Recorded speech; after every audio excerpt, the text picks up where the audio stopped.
Welcome to the 2026 Dialogue, a masterclass series by the HR Association of India. I am Neha Jagnani, and today we'll be discussing a topic that is becoming increasingly relevant as artificial intelligence reshape recruitment and hiring practices.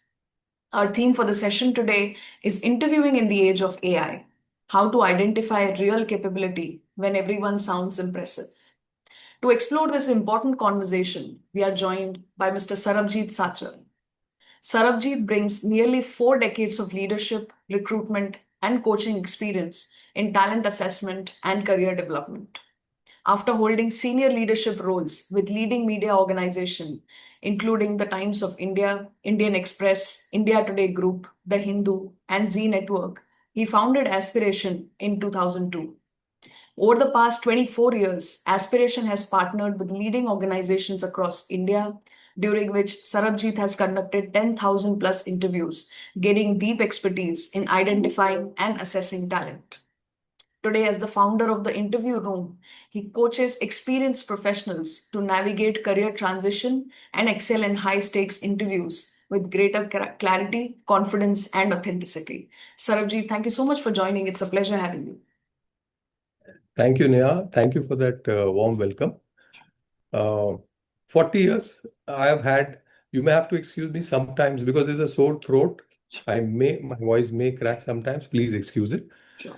40 years I've really transitioned from, media sales, being at the senior vice president level at Z to founding my recruitment and then getting into coaching of experienced professional. And my focus and something which I'm very passionate about is interviews. And this topic is really very close to my heart because when I coach, I realize that almost 90% of the people, even at senior level, have immense amount of value, immense. And I can see that. The issue is in terms of presenting that value in an interview situation. And AI obviously has added to the challenge because AI has made everybody look the same. There's no difference. It's getting so difficult whenever I'm speaking to CHROs or even directors of companies, difficult to identify or decipher between two profiles today. That is what AI has done. It can cost an organization talent if we are not able to adapt to this phase of AI. Because AI is also very essential. There is no doubt about it. And I'm a firm believer of AI. But using that AI, there are so many things all of us are learning, whether it is the employer, whether it is me, whether it is the candidates who come, nobody really has all the answers, which is fine. But I think in that, if I may call it rush, because we are at a phase of learning, all of us, sometimes we slip up, both as employers and also candidates. Right. And that is something where interviews as a platform makes it really meaningful if you have done your homework on both the sides, that is the employer as well as the candidate. So this is something which I'm really passionate about, and I would love to share my experiences. Thank you so much, Sarabjeet, for beautifully setting the context for today's session, and I look forward to this exciting masterclass. So, to begin with, Sarabjeet, my first question to you is AI can help candidates create polished resumes and prepare interview answers. What mistakes do candidates make when they rely too heavily on AI, and how does that show up during interviews?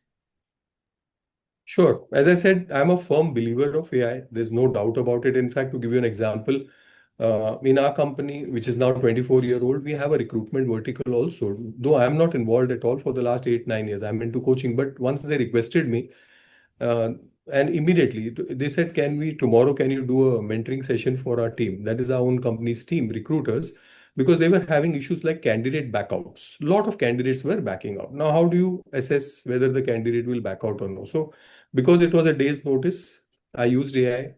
I had my thoughts. I gave all my prompts, my strategies, also everything. But AI in just few minutes and maybe after 2, 3 prompts gave me my entire, not only the presentation, but it also gave me the assessment sheet where how a recruiter can assess in terms of the parameters, though I had given the input, but everything was ready. Point is that the framework, the structure, the flow, if you really know what kind of prompt, it's like garbage in, garbage out. If you really can give the right kind of prompt, you will get an excellent output in terms of structures, frameworks, and it saves you a huge amount of time. Things have changed, no doubt. AI is very, very good. But the problem happens is that when we at times outsource our thinking only to AI, that is where, most of the candidates I see, what's happening is they are uh, resumes is something which somehow, it's my belief. I'm of the view that resume is frankly, it plays only a 10% role in somebody making a career transition move. It's not really a big thing. But somewhere, because even juniors or experienced people are not really used to a career transition that often, whereas I see it day in and day out when I'm coaching people, they get too carried away with the resume. Resume being has to be perfect. Resume has to kind of sound good, and they spend so much time on resume instead of spending a lot of time on understanding what the employer's pain points are. So suddenly, you are picking up things which are just for the heck of it to optimize maybe a keyword, and your resume starts looking absolutely unlike you. And that's a mistake which made. I was recently coaching somebody senior. He said, Sarabjeet, I'm not getting any interview calls only. While I was coaching him for interviews, but I said, sure. He said, sure. Can I show you my resume? I saw it. The resume was done by AI. I said, who did it? He said, AI. Now, believe you me, 28 years experience. It was such a cramped up resume, 3.5 pages. There was no headline on the resume. Now, without a headline, just like in a newspaper, if you don't have a strong headline, you will not be tempted to read the newspaper. I believe that if you really need a resume, you need a headline which is very clear, not more than 3 or 4 words. So he had no headline. He had no core skills or sub skills mentioned below the headline. So the moment, like we have all heard about the 7-second scanning by recruiters, recruiters generally worldwide average research shows they don't spend more than 7 seconds. So if 7 seconds I cannot attract his attention, it gets very difficult for the person to read your resume. And if it is not well crafted, it is not easy on the eye, I will not read it. And that's how you lose that opportunity. So no headline, no. The biggest mistake he had made is because he had used an AI format, he had split his resume into three-fourth and one column on this side, just to have the look and feel of the resume better. What he did, his skills, which were his leadership skills, was on this page too. I said, and immediately after the name and mobile number, he had started with his experience. And there was no professional profile, nothing. The professional profile was on the left. The skills have gone on to the second page. How do you expect a recruiter to actually even get engaged? Because the purpose of a resume is not really to get you a job. The purpose of a resume is to ensure that you are noticed and you get at least an interview call, or at least you get a telephonic call. That's the purpose of a resume. People forget that. People, sorry, people think that resume will get me a job, which is not true. Right. So we changed it and made it into just a two-pager and simple. I told him just keep it very simple. Don't do that. There is another instance where somebody had, because of AI, people just start copying keywords. So in his resume, he had mentioned navigating uncertainty and transformational leader. Now, these are all terms which have become very common, job descriptions have it, etc. So every time, just because a match has to be made and there are parsing systems in the companies, ATS and all that, people have added. Now, this gentleman, when he went for an interview, they asked him, can you give me an example of you being a transformational leader? He got unnerved. He couldn't answer that convincingly because what you put in your resume, you own it. So the mistakes that are being made, which is very natural in this, you are at one side, you're wanting the job. At the second side, you want to send your resume to somebody. I would still say, take time, have narrative stories, have stories. Don't just continue. Don't just continue to copy paste a keyword just because it is AI led. You will be answerable for that. So uh, if you don't have a story to tell, I'm not interested, even if I call you. So for that, I have a very, I've developed a CAR framework, which is CAR, C for challenge, A for action, R for result. That CAR framework, I give it to everybody in coaching, and the stories, the way they are narrated through that, people get excellent results. Point is that you need to tell stories, you need to structure your thoughts, but even if you have to use AI, but everything has to be you, your language, your vocabulary, your thoughts, you can put it down. But ultimately, the ownership and the thinking for the resume's ownership is your responsibility. It cannot be the AI. You cannot outsource your thinking. It can be an assistant, but it cannot be a substitute for you. AI can't be.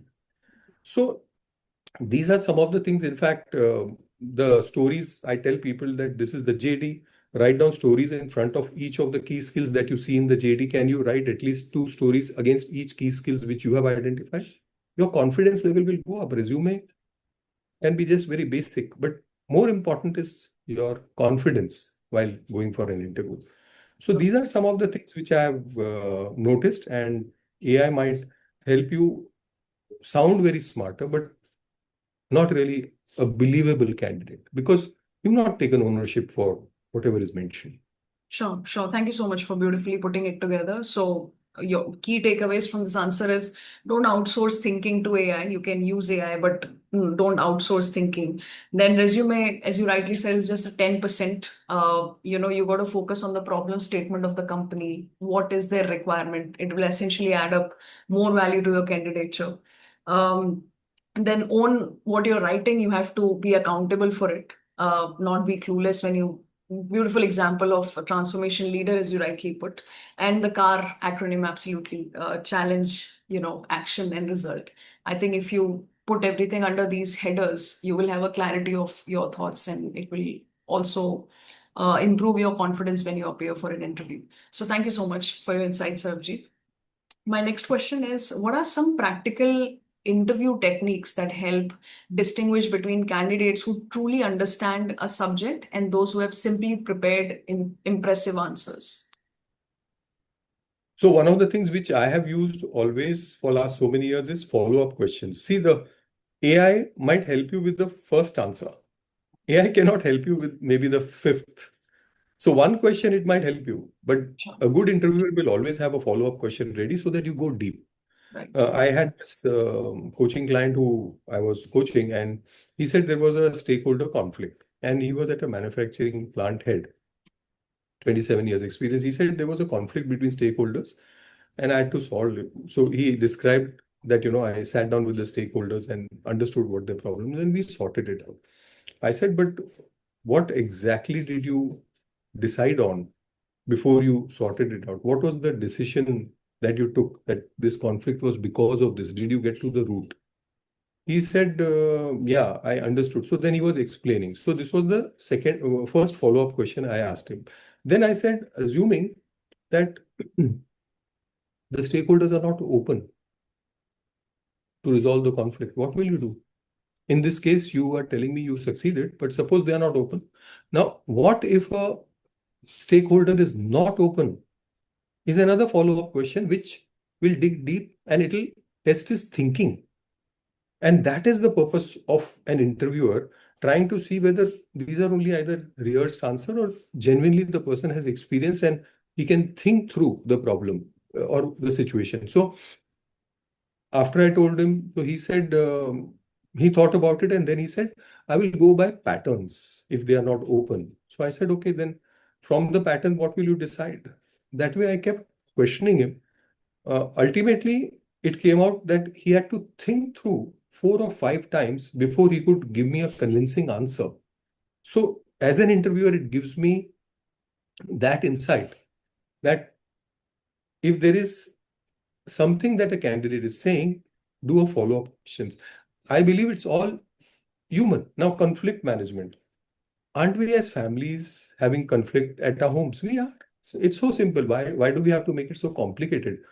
I'm saying if there is a conflict in a family between two family members, what do? We try to resolve it. If they are not open, what do we do? I asked him, I said, what will you do even after all this? So in a family, don't we get somebody who's more mature and has a good rapport with both the people who are in the family who are conflicting. Simple thing. Same thing can't you do with a stakeholder? Both are close-minded, not open. You have done your pattern, not open. Get a stakeholder who is credible and who enjoys some rapport with these two stakeholders. Right. Ask him to in. So there are so many ways you can continue to probe and see how the candidate really thinks so that you really get to the root, that whether he's just saying something which is just, he has that expertise, he has the thinking capability, he has the ability to make a judgment that, okay, I think I will not look at this pattern, I'll look at this pattern. So a follow-up question is something which I always advise, uh, that you must, as an interviewer, have your follow-up questions ready. Don't stop at the first answer. Don't stop. Even if it is something like a tell me something about yourself, the guy said something, pick on from there and say, can you tell me a little more? Can you expand a little more? And then go on. So Sure. follow-up questions is something which I always use. Sure, very fundamental yet very, very important in order to understand the personality of a person, because the person, the candidate will not be prepared for your follow-up questions, of all the things. So thank you so much. My next question, Sarabjeet, is how can hiring team? Sorry, Neha. There is one example I can think of. There was a senior candidate who had gone to meet the chairman. They said, chairman ke saath, there is only a formality meeting. Okay, fine. He went. The first question the chairman asked him was, do you have any questions? And he got unnerved. He was not prepared for that. Right, The first question is, do you have any questions? right. You're not prepared. So I'm not saying that that is the basis for a selection alone, but it tells you something. So Yes. you make a holistic judgment, obviously, about the candidate. I'm not saying on the basis of this one, but Yeah. this technique is important to get deeper in this AI age because everybody is looking impressive. Right. Yeah. Absolutely. Thank you for adding to that, Sarabjeet. My next question is how can hiring teams evaluate critical thinking, problem solving, and decision making skills, qualities that are difficult to, for AI to replicate during an interview? Yeah. So, uh, critical thinking, problem solving, decision making, very important. Now, for example, in a while recruiters in the organization have this very common problem that there are a lot of backouts of the candidates at the last moment, and that really costs. We know that that has been happening. The guy is ready, accepted the offer, but he doesn't join. No show. So generally, a recruiter would say that perhaps there is a mismatch in terms of salary expectation, etc., whatever. But a recruiter can use his critical thinking to understand and go to the root of the problem. What could be the reason? Is there a alignment between the business and the HR clear, or is there a gap there? I had one instance where candidates were backing out from one of our clients about years back, and the problem was that the moment they would accept offer or they would say yes, that okay, I want the offer, then suddenly they would say no. The market perception of that group was that salaries are getting delayed, and that they would come to know later Hmm. when they did a check in the marketplace. Or another case was where they found that the work culture was not good. Now, if this is a perception problem and it's not reality, then as an interviewer, to test the critical thinking, you can kind of handle that. That means you tell the person, if it is a blackout that's happening, get into detailing. Why is the blackout happening? Is it the culture? Is it a communication outside? Is it that there is something that is not really right in the job description, which should have been spelt out? Why did he say yes in the beginning? Besides the normal things like, the CTC issue, other offers coming, etc. But your critical thinking can tell you that whether these backouts which are happening is because of this reason so that you can take care of it in the future. You cannot just go on with backouts just thinking that, okay, ठीक है, backout हो रहा है, but maybe, it's a problem with us. Get deeper. So that thinking is something which is required. So you have to ask the candidate, how would you reduce the backouts and get deeper into that? Sure. For problem solving, when I was with Indian Express and I was heading sales that time, we had a major client and he threatened to back out. This was years back, and everybody kind of got very worried. They came to me saying, this is one of our largest clients. Our entire revenue will go to, means we were actually dependent a lot on that particular client. It will really be a very large portion. And the client has decided to back out. So instead of just, the immediate reaction could have been to solve the problem, चल यार discount दो, क्या है वगैरह करो. I said, no, let's first understand the concerns of the client. Let's go.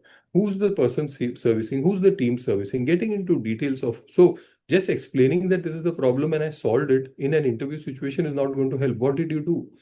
Did you go to the client? Did you take the servicing team with you? Did you understand whether what exactly was the concern? Did you understand that the stakeholders involved were really delivering as per the commitment? All these things have to be assessed. And then only you realize that, okay, I think the problem that has to be solved is not, means in an answer, in an interview, you just don't hear the candidate say that I did this and I achieved this. But what is it that he actually thought about? What were the assumptions he made? What is the homework he did on the client? What did he understand? How did he take a decision ultimately that, okay, fine, the client needs to be retained? We were able to retain the client, but how did you decide as to what area? Are you clear about it? So again, probing him and trying to understand that his problem solving skills, how does he think? That part we need to understand. Right. And for the third one, which is decision making, which is important, and today it's very, very important because decision making in such an uncertain environment has become all the more important. We don't have enough data. We don't have enough predictability. Anyway, there is no predictability about anything. But in today's environment, we don't have all that. We don't have that advantage. So if that is the case, how do you take a decision? Now, if there is a decision to be taken, a candidate says, I took a decision. This was an example. I was coaching somebody in a manufacturing plant and the plant had shut down. So for decision making, he said, I handled it like this. He narrated his story very nicely. So I wanted to know what kind of decisions he had taken. So I said, how did you manage it? He said, I actually, there were two shifts, and because otherwise the loss would have been quite a lot. What I decided, I sat down with the stakeholders, understood from the plant that maybe we'll run one shift and one shift we will shut down. Both the shifts were actually shut down, but I understood from the raw data, whatever analysis he did, through the stakeholders, he won them over and said, at least one shift can be run of 12 hours. The second shift, till the time this problem is sorted out, we'll do. So they had few days, they started with one shift, at least the damage was reduced. So I said, on what basis did you decide that one shift can be run? So he said, on the basis of what the stakeholders told me that, sir, this is what we in the plant, these are the areas that will not get affected. Don't worry about it. Right. So he was concerned that the supply shouldn't completely get affected, and the machinery also, the way it has to function, it had to function. So after doing his due diligence, then he said, I took a decision that I will run one shift. This kind of an answer gives you an insight about his ability to decide, his ability to solve problems, or his ability to ensure that he's thinking. Point is, let's again identify or let's probe in to see the thinking of the candidate. That is what we need to do. Sure, sure. Thank you so much. So, firstly, there was checking the alignment and focusing on the why. The example that you gave me is people accepting the offer and then backing out. And then there is a problem solving under that. You're saying understanding the concerns, before reacting. Again, which is correlating to understanding the why. And last but not least, to trigger some questions which will help you understand the thinking of an individual behind their decisions. So thank you so much. My next I question. think sorry, you put it very beautifully. Understand the why. Yeah, Why did it decide on yeah, that? Why did he choose that option? yes. I think it's important. Good, thanks. Sure. My next question, Sarabjit, is what candidate behaviors, responses, or signals should interviewers pay attention to when assessing authenticity and credibility in an AI-enabled hiring environment? Authenticity, according to me, is going to remain number one, irrespective, even in the next 5 years. Authenticity, there's no doubt about it. And there's a quote, very interesting quote I had read, that an interview is a conversation between two liars. an interview is a conversation between two liars. Now, why does this quote come? Frankly, what is happening in this AI era and in adapting to the changes that are happening, I would say the authenticity on both ends needs to improve.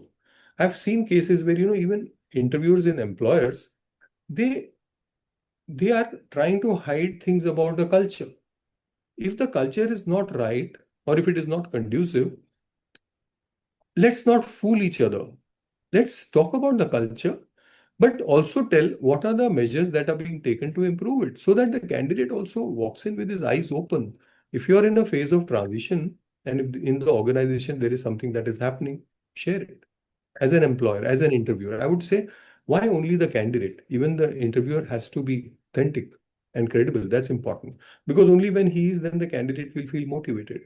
Yeah, on the candidate side, of course, it's very important that the candidate remains authentic. There are many cases I've seen where candidates try to lose their credibility without realizing it.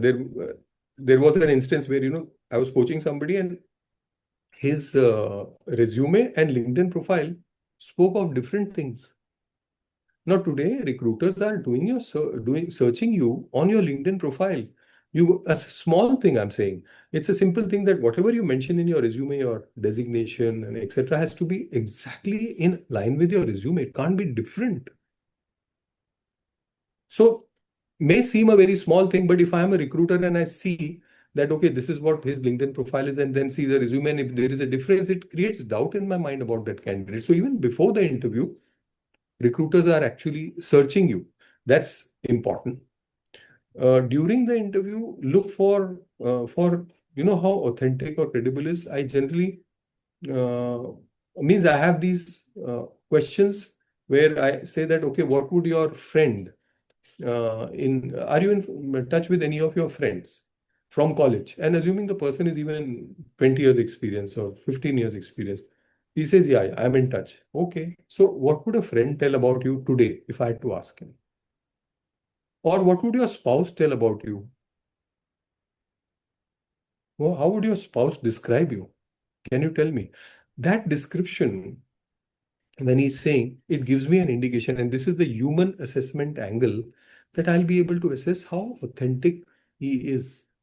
While, of course, we may have all simulation-based interviews, etc., all those, but the human aspect to make that assessment about authenticity, credibility has to come with you being able to tell whether the candidate is really authentic or no. Sometimes there are gaps in resumes. People try to hide it. I never encourage that. Why? Explain it, na? It's life. They try to hide a gap, or they try to, if there is a gap and the interviewer asks, the candidate starts justifying, trying to cook up stories. You're losing your credibility then and there. One of the best things I have done, even while I was with the Z and Times of India, when I will be meeting sometimes people for mid-level or even senior level people, I would meet them informally outside. Oh, let's go for a coffee. Let's sit down. Because when you go to an informal environment, you can really see the character of the person, the way he treats people, even the waiter, etc., all that. It gives you an insight as to how the person would behave in a social setting Sure. because he has no guard and he's not being assessed like an interviewer. He's just casual. हाँ भाई बताओ क्या हो रहा है यो. You observe. Correct. Even when you're entering the reception area, how you greet the receptionist, what do you do? Especially, you are or your credibility is when nobody is watching you. Who are you when nobody is watching you? Right. So I always give an emphasis to that. Ke, who is this person when nobody is watching him? That tells you a lot about authenticity, how authentic he is. And believe you me, authenticity is going to remain number one, irrespective of whatever happens. This is my firm belief. Sure. It's my viewpoint. But I don't think we can replace authenticity. So this is something which we can use. One instance that comes to my mind is that I asked people about an achievement, and this gentleman, I was impressed with him. He told me about his failure. When I told him what is your biggest achievement, he spoke about his biggest failure, which was fabulous. because that biggest failure taught him something and he was very proud about it. I liked it. So you know that a person has taken ownership for the failure. He's not shying away from it. And he has learned from that. He said, I failed. It's okay. We all do. But are you shying away? Are you trying to build up? So your authenticity or credibility weaves around these aspects as your character. So as an interviewer, we can do that, Neha. Sure, absolutely, sir. So keeping things transparent as an interviewer, what is going on in the organization, what is expected, it keeps the candidate aligned with your vision. For candidates also, it's very, very important for them to be honest. And the importance on the kind of questions that you ask that triggers the people to, speak about themselves, be it, who you are when no one is watching. And another example was, what would your friends say about you if we ask them? So these are some great trigger questions. And of course, the importance of body language, how are you greeting people? And the ownership that you take, even if you have gaps in your resume. So these little things, I think, makes a major difference and help you understand the about the person much more than just the resume. So thank you so much. This brings us to the last question, Sarabjeet. I want to know what skills will become most important for employers to evaluate. If you can just give us one or two important skills that are, will be important for employers. Sure, sure. Uh, I'll give you an example. We were in Alibag as a family, did a Google map. We wanted to go to the beach. The Google map took us to a place. It was early morning, 6 o'clock. Took us to a place where there was a graveyard. Now, Google map, the destination was right. The correct address had been put, but it took us into a graveyard. Why? Because through the graveyard, you could go to the beach. Now, Google Map, all my family members, we said, what do we do? Can't go through the graveyard and then enter the beach. Then we asked somebody in that. Now, this is a decision which, as a human, I can take. Google Map or AI will do its job. Because you have given a destination, it will take you. उसको ये नहीं मालूम है कि मैं graveyard के through ले जा रहा हूँ. अब वो ह्यूमन बीइंग ग्रेवयार्ड के थ्रू जाना चाहता है या नहीं, वो उसका काम नहीं है.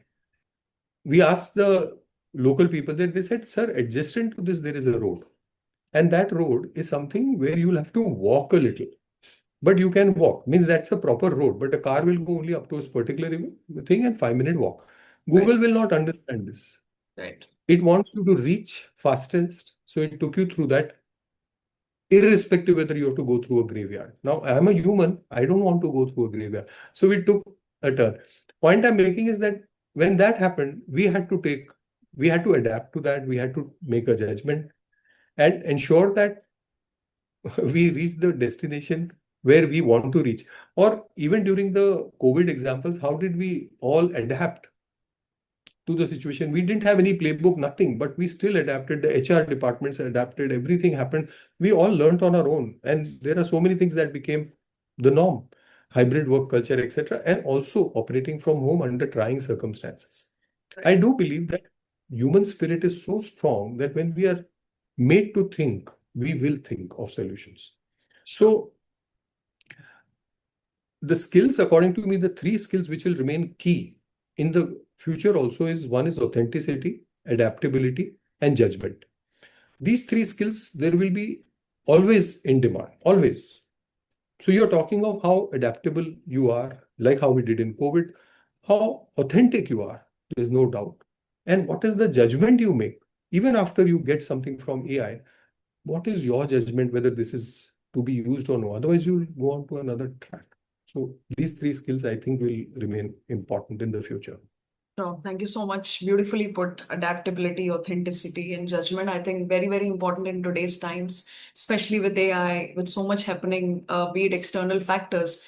These things will help you stay relevant, stay ready, and very, very important for candidates, especially in the world which is transformed by AI now. So thank you so much, Sarabjeet. This brings us to the end of this masterclass. Thank you so much for candidly sharing your insights and some practical expertise with me today. And I Sure. think you have reminded us that while AI is transforming the hiring landscape, there is accountability, authenticity, and human judgment. It still remains at the heart of every successful recruitment. So, thank you so much Okay. for your time and insights. Thank you, Neha. Thank you very much. Thank you for this opportunity. Thank you, sir. Pleasure. Hari.